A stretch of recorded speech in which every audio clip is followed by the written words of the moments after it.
Ora, cá estamos, não é verdade? Estamos bem? Isso é que é preciso.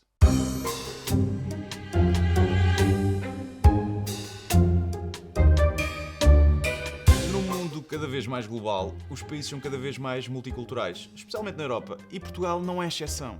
Há quem diga que isso é mau, mas isso é gente que nunca comeu uma boa comida chinesa ou uma brasileira. Feijoada e rodízio e essas coisas, calma, suas mentes sujas. Tem Portugal um problema de imigração? Imigração daquela com I, porque daquela com E, todos sabemos que temos, que a malta tem de ir para o estrangeiro para ter ordenados decentes. Mas a verdade é que sempre fomos conhecidos por ser um país que acolhe bem os estrangeiros. Mas hoje em dia parece que isso é só verdade se forem ingleses dispostos a pagar 10 euros por uma cerveja em Vila Moura, ou uma inglesa de 20 anos disposta a dançar em cima de uma coluna em Albufeira. Nos últimos anos têm-se acentuado as tensões e a xenofobia passou novamente a ser anunciada sem medo, até na Assembleia. Mas principalmente nas redes sociais, onde pululam comentários carregados de preconceito. Infelizmente o governo não me dá ouvidos e tarda em aplicar a licença obrigatória para ter acesso à internet que eu ando a sugerir há anos. É tipo carta de condução. E se chumbasses no exame, só tinhas net 56 capas. Que era para ninguém ter de aturar certas opiniões. Mas todas as opiniões são válidas. Mentira. Há opiniões de merda, que a única vantagem de serem preferidas é conseguirmos identificar os burgueses para depois evitarmos um contacto mais próximo. Não, uma boca para o chega, calma. Mas será que a imigração tem assim um impacto negativo no país, ao ponto de fazer sentido esta indignação e ódio contra quem vem de fora? Aviso já que a resposta é não. Mas vamos fazer aquilo que os burros não gostam, que é olhar para dados. Essas cenas factuais, depois desmontam os argumentos deles. Os últimos dados dizem-nos que Portugal tem 6,8% de residentes de nacionalidade estrangeira. Duplicou nos últimos 6 anos. Portugal é o 18º país dos 27 da União Europeia em números de estrangeiros residentes. Com valores mais baixos só a República Checa, ou Chequia, como se diz agora.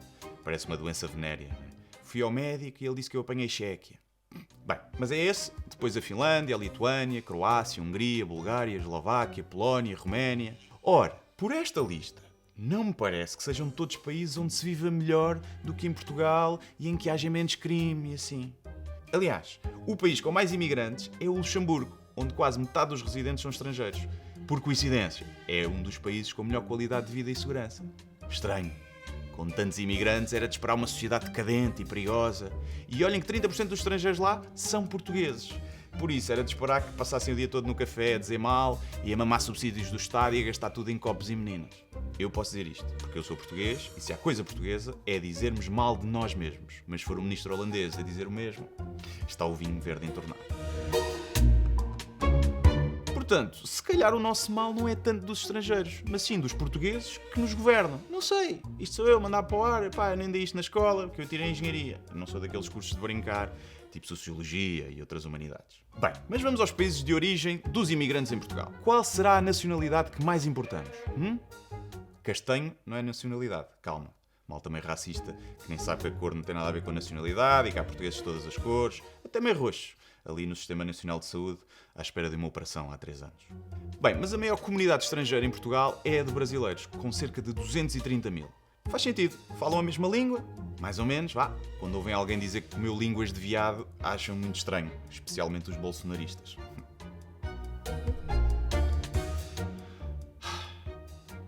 Cansam-me vocês. Mas há muitos brasileiros em Portugal. Reparem que eu não disse demasiados, disse muitos. Alguém tem alguma queixa deles? Eu acho que não. As brasileiras são simpáticas, cuidam muito bem do corpo, que eu bem as vejo lá no meu ginásio. Têm uma postura muito boa e eu sou muito adepto dos exercícios bem feitos para não haver lesões que depois quem paga é quem desconta para o Estado. Já os brasileiros também são simpáticos e servem à mesa nos restaurantes próprios que abrem. Viram como o preconceito está na vossa cabeça? Viram? Acho que antigamente havia mais preconceito contra brasileiros, parece-me. Eu lembro-me do caso das mães de Bragança, senhoras de alguma idade e um pouco desleixadas, que culpavam as brasileiras de se irem meter debaixo dos maridos. Puderam, não é? Quando tens de escolher entre as que têm depilação brasileira e as que têm embuço, é normal que um gajo vacile. A única coisa que me faz ficar de pé atrás com a vinda de tantos brasileiros é que acentua a moda do funk favela que passa em todas as discotecas. Se por um lado serve como desculpa para vermos rabos a abanar, a verdade é que pode causar sangramento dos ouvidos. Com a vinda de tantos brasileiros, depois com o acordo ortográfico e com as crianças portuguesas a consumirem youtubers brasileiros, pode ser que daqui a uns anos falemos todos com sotaque e alguém lá fora começa a ouvir a nossa música e a ver os nossos filmes. É todo um mercado que se abre. Mas perdemos a nossa língua. diz malta que nem sabe conjugar o verbo haver. A segunda comunidade de estrangeiros representa cerca de 35 mil. Sabem qual é? Alguém arrisca? São ingleses. Ah, pois é.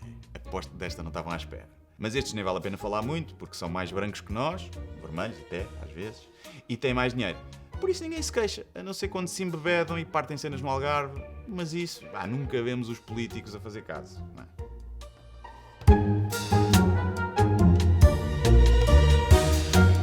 A seguir, Cabo Verde. Esta já estávamos à espera, a ex-colónia portuguesa. Não fazemos mais que a nossa obrigação em recebê-los bem depois de andarmos lá a ocupar e a explorar aquilo tudo. Andarmos, como quem diz, que eu não andei a explorar nada e a única coisa que vou herdar é uma casa na buraca, que embora pareça Cabo Verde, é Portugal. A seguir, Índia. E que jeito nos dão para um gajo ir comprar cerveja barata às tantas da noite. Há quem refile por muitos deles nem saberem falar português, dizendo que é uma vergonha estar num país e não falar a língua. Eu aposto que são os mesmos que quando vão de férias para o Algarve nunca refilam de serem sempre atendidos em inglês. Imaginem que iam mudar para a Índia em busca de melhores condições de vida. Tiravam uma pós-graduação em hindu antes de irem para lá. Não. Chegavam lá, andavam aos papéis, até começarem a aprender o básico. É normal. Até de valorizar. Acham que os portugueses que emigraram para a França para fugir da ditadura sabiam falar francês? Não. Sabiam dizer fromage, croissant, pouco mais. Foram porque teve que ser, em busca de uma vida melhor. E passado algum tempo, lá aprenderam língua. É o processo normal. Agora, já nem português como deve ser sabem falar, não é? Jean-Michel, vão já aí sim, se não levas uma chapada nas ventas do suíte. Por isso, sejam brandos com os indianos, até porque trouxeram-vos comida à casa durante a pandemia. Calma, eu não estou a dizer que toda a malta do Uber Eats é indiana. Isso é preconceito. Também há do Nepal e do Bangladesh. Que a malta indigna-se com cada coisa. Ainda por cima, a malta que mais discrimina os outros por esse motivo são os que mais assassinam a língua portuguesa. Discriminar é com I, malta. Com E também existe, mas vem de descriminalização. Por isso é que o corretor não assinala e vocês se lixam e revelam, além do preconceito, a burrice. Embora sejam coisas que normalmente andam ali sempre de mão dada. Burros. Bem, a seguir à Índia vão ficar surpreendidos. Italianos. O quê? Eu nunca vi um italiano em Portugal. Nem nos restaurantes italianos. São sempre brasileiros e indianos. Onde é que andam os italianos? Isto é um erro, de certeza. A seguir é Angola, que já não é nossa, lamento, para os mais saudosistas do antigo regime. E a seguir, franceses. Estes sim, podemos discriminar, porque ninguém gosta muito deles. Não há nenhum país que se diga, sim senhor, os franceses é que são simpáticos. Não são. São meio arrogantes e ainda por cima trouxeram os bulldog franceses com eles que ressonam imenso. A seguir vem a Ucrânia, mas como elas são loirinhas de olhos azuis, também ninguém se queixa muito. Ainda por cima aprendem a falar português depressa, ninguém percebe muito bem como. A seguir vem a Roménia, que é tipo ucranianos, mas mais pobres e sujos. Eu disse que só fazia este vídeo se me deixassem fazer piadas de mau gosto. Garantiram-me que não iam cortar nada, por isso agora estou aqui a esticar, a ver até onde é que dá.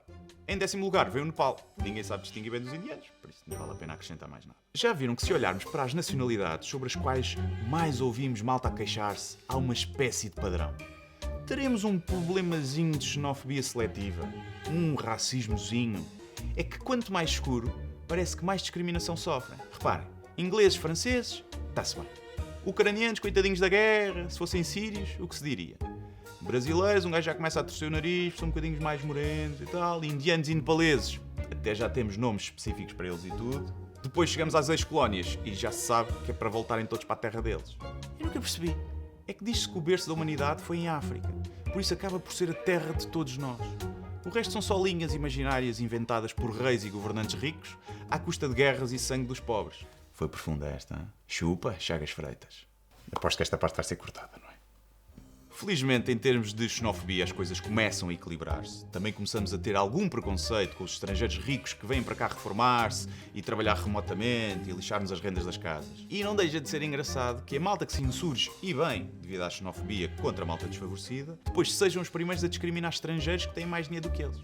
Também não faz sentido. Tem de haver igualdade de tratamento. Aliás, eu acho que é importante a equidade em todos os setores e no ódio não é diferente. Sou a favor de odiarmos toda a gente por igual. Pelo menos é assim que eu me guio. Eu odeio tanto portugueses como estrangeiros, tanto pretos como brancos, tanto homens como mulheres, tanto católicos como budistas. Pensavam que ia dizer muçulmanos? Sou parvo, eu sou estúpido. Uma das falácias da imigração é que custa ao país dinheiro porque vêm para cá mamar na tetinha do Estado e não querem trabalhar. Mas será verdade?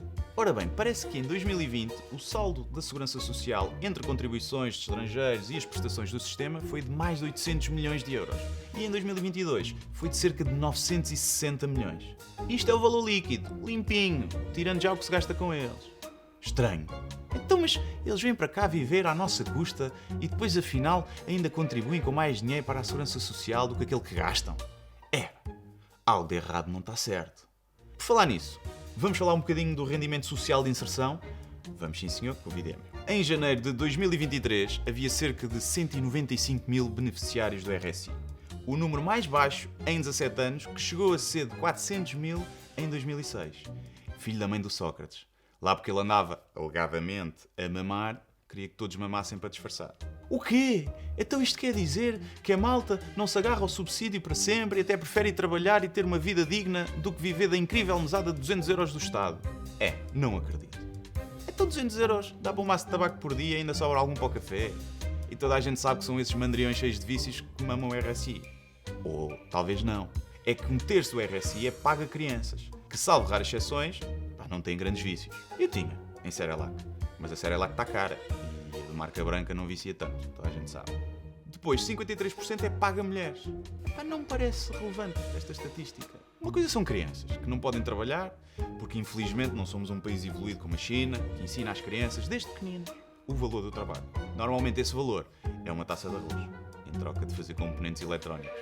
Sim, porque os dedos pequeninos dão muito mais jeito para se conseguir enfiar um chip dentro de um telemóvel. Pois nós vamos comprar e de onde vamos escrever nas redes sociais a dar lições de moral aos outros. Parem com isso. É um mural do Facebook. Mural com U, não é com O. Bem, por isso, serem mulheres ou não serem, é um bocado igual. Como se as mulheres não fossem capazes de estar no café sem fazer nada ao dia todo. É discriminação ter esse tipo de pensamento. As mulheres são perfeitamente capazes de não querer fazer nada como os homens. Machismo.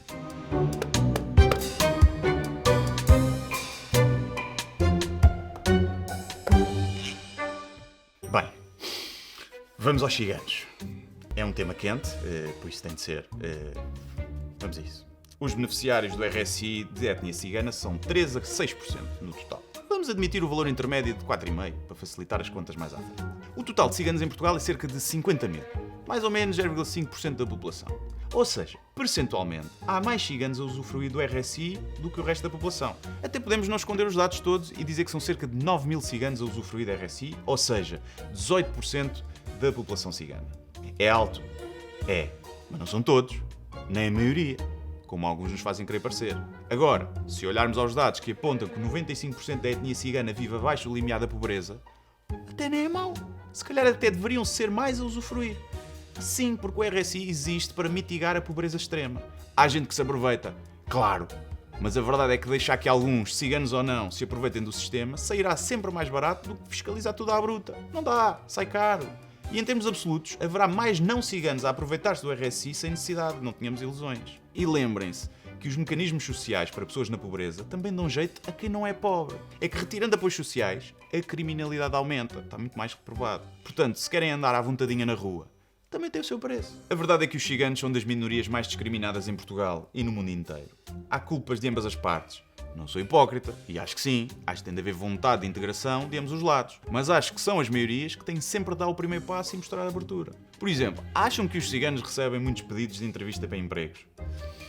Algo me diz que não, não é? Aliás, um fenómeno interessante é que com o surgimento da Uber e outras empresas começámos a ver muitos ciganos a conduzir TV10. Curioso!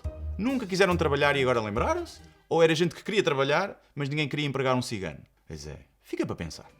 Mas é um tema complexo, com pano para mangas, e a verdade é que não faz sentido ser uma questão relevante em Portugal. Só o é porque há quem queira tirar aproveitamento político disso. Reparem, o RSI representa cerca de 1% da despesa da Segurança Social em Portugal, cerca de 300 milhões no total. Desses 300 milhões, admitamos que 6% são para pessoas de etnia cigana. Dá 18 milhões de... 18 milhões. Andamos a fazer disto um tema por causa de 18 milhões. Acham mesmo que o problema de Portugal são os ciganos? Mas anda tudo estúpido, ok? Quer dizer, enfiamos mais de 5 mil milhões no novo banco, mais 3 mil milhões na TAP, entre mil e outros esquemas de mega empresas, offshores e tudo mais, e andamos aqui preocupados com os 18 milhões em que algum possa ter ido para comprar BMWs em segunda mão e carrinhas fora de trânsito. Mas está tudo estúpido. Não é com o colarinho preto do cigano que nos devemos preocupar. É o colarinho branco que sempre foi e nos continua a ir ao bolso. E esse sim, sem impunidade. Por falar em corrupção, Portugal é o 33º país menos corrupto do mundo. Dito assim até parece bom, mas a verdade é que também são 180 países. Mas não está mal. Se isto fosse futebol, ainda íamos à Liga Europa dos não corruptos. Agora estar aqui a misturar corrupção e futebol como se tivessem alguma coisa a ver uma coisa com a outra. Toda a gente sabe que quem se queixa muito da corrupção depois nunca liga quando é no futebol, especialmente se for no seu clube. Mas bem, isto de analisar a corrupção é complicado, porque nunca se tem mesmo a certeza. Ninguém sabe muito bem quantos impostos não foram pagos e quanto dinheiro é desviado para offshores e não sei o quê. Aliás, há um índice de percepção de corrupção, que eu não sei como é que fazem, mas devem ir falar com malta que está a beber minis no café e perguntar, de 0 a 10, quanto acha que o seu país é corrupto? Ainda assim, 33º. Não está mal, não. Mas também podemos ler isto de outra forma. Por exemplo, somos o 15º país mais corrupto dentre os Estados-membros da União Europeia. Ali quase a meio da tabela. Ainda assim, pensei que fosse pior, não vou mentir. Mas não nos podemos esquecer que estamos a competir com países como a Bulgária e a Hungria que encabeçam a lista. Países com pouca imigração, por acaso. E este estudo foi feito antes desta cena toda da TAP e não sei o quê, por isso ainda há esperança de subirmos uns lugares. A verdade é que temos todos a sensação de que somos um dos países mais corruptos do mundo. Eu não sei se somos, mas acaba por dar jeito a muita gente, porque gera desinteresse pela política e aumenta a abstenção. E apesar de os partidos estarem sempre a queixar da abstenção, eu nunca vi nenhum a fazer nada relevante para tentar diminuir. Dá jeito, é um bode expiatório, como se a culpa fosse de quem não vota e não de quem lá está e só reforça esse sentimento de não serve votar para nada, são todos iguais. Quanto aos crimes sem ser de colorinho branco, diz-se muitas vezes que Portugal é um dos países mais seguros do mundo. Claro que quem passa o dia a ver CMTV não acredita nisso, porque parecemos um país onde toda a gente se mata por 5 euros ou por uma despreira do vizinho que está a entrar no nosso terreno, mas a verdade é que a criminalidade aumentou, cerca de 14% face ao ano anterior, mas também é verdade que em comparação com 2019 mantém-se a tendência descendente dos crimes graves e violentos e continuamos a ser um dos países mais seguros a todos os níveis. Há uma ligação direta entre estrangeiros e a criminalidade. A verdade é que cerca de 15% dos reclusos em Portugal são estrangeiros, ou seja, há maior diversidade na prisão do que na população em geral. O Bloco de Esquerda deve estar satisfeito com estas cotas. Mas isto tem um lado positivo, porque muita gente diz que os estrangeiros e as minorias gozam de impunidade e que praticam crimes e ninguém faz nada. Afinal, parece que há muitos presos. Em que é que ficamos? É que não podem ter as duas coisas. Está mais que estudado que a pobreza e a exclusão são potenciadores da criminalidade. Não vale a pena esconder essas estatísticas, até porque ela dá jeito para vermos onde conseguimos melhorar na integração de imigrantes. E se não concordam com isto, podem pensar de forma egoísta. Essas medidas não são por eles, são para termos um país mais seguro. Que se lixem os imigrantes. É por nós. É preciso usar esta retórica para encantar os burros. Não me processem outra vez. Eu sei que muitos queriam mandá-los todos de volta para o país de origem, mas não dá bem para fazer isso, porque sei lá. Cenas tipo de direitos humanos e essas coisas chatas que foram inventando ao longo dos tempos e vivemos todos num mundo mais civilizado. Sim, porque a verdade é que nunca se viveu tão bem como hoje. Quem acha que antigamente é que era bom, nunca viu um documentário sobre a época medieval. Devemos estar atentos a fenómenos de imigração, claro. Deve quem vem para cá cumprir as regras? Obviamente. Deve ter os mesmos deveres? Claro. Deve ter os mesmos direitos? Também. E isso inclui o direito a não ser discriminado pela nacionalidade, pelo sotaque, religião ou cor da pele. Que uma sociedade evoluída mede-se por duas coisas. Pela forma como respeita a diferença e pela forma como a malta faz rotundas. Isso no primeiro, até nem estamos assim tão mal. No segundo ainda temos muito de trabalhar. Mas tenho mais esperança que consigamos resolver o primeiro, porque a cena das rotundas eu acho que é mesmo um caso perdido. Portanto, apesar das diferenças todas que temos, da origem, da religião, da cor de pele, do género, da orientação sexual, do estrato social e económico, a verdade é que somos todos iguais. Menos os franceses. Obrigado e até à próxima.